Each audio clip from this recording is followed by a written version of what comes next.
Hello good morning everyone. तो है कि लैंड का डिग्रेडेशन होने से हम कैसे बचाएं, कैसे हम ज़मीन को मरुस्थलीकरण होने से बचाएं और सूखा जो पड़ता है, ड्रॉट जो होता है, उसको उससे कैसे उसको बचाया जा सके। तो ये सबसे पहले हम समझें कि लैंड जो है वो हमारे लिए बहुत ज़रूरी है जीवन के लिए, क्योंकि जब तक ये हमारी खाद्य सुरक्षा के लिए, पर्यावरण को संतुलित करने के लिए और हमारे जीवन के लिए लैंड का महत्व है।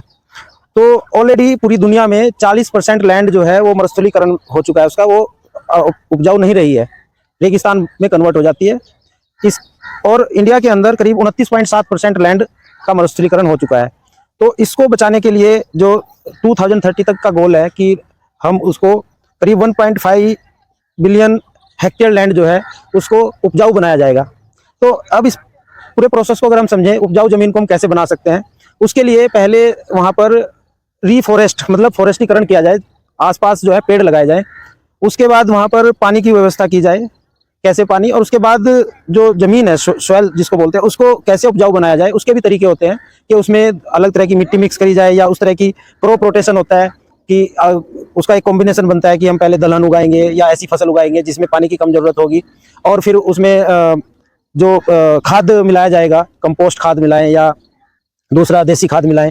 तो धीरे धीरे वो ज़मीन का एक पूरा प्रोसेस होता है कैसे उसको उपजाऊ बनाया जाता है। एकदम से उपजाऊ नहीं बनती।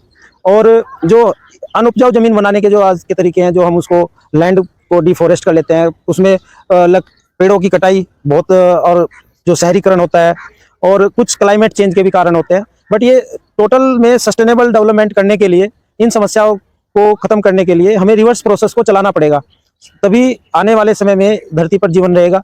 क्योंकि खाद्य सुरक्षा एक बहुत बड़ा जो है चैलेंज है दुनिया के सामने, कि लोगों के लिए खाने के लिए उपजाऊ ज़मीन का लगातार बने रहना बहुत ज़रूरी है। तो इसको हम सोचें, पेड़ लगाएं, सबसे पहले पेड़ लगाएं, जहाँ भी पॉसिबल हो सके हम पेड़ लगाएं, उसको पालते रहें। तो वो एक क्लाइमेट को सस्टेनेबिलिटी में हेल्प करेगा, कार्बन की बैलेंस को करने में भी हेल्प करेगा। इस पर हम ध्यान दें। थैंक यू, धन्यवाद, जय हिंद, जय भारत।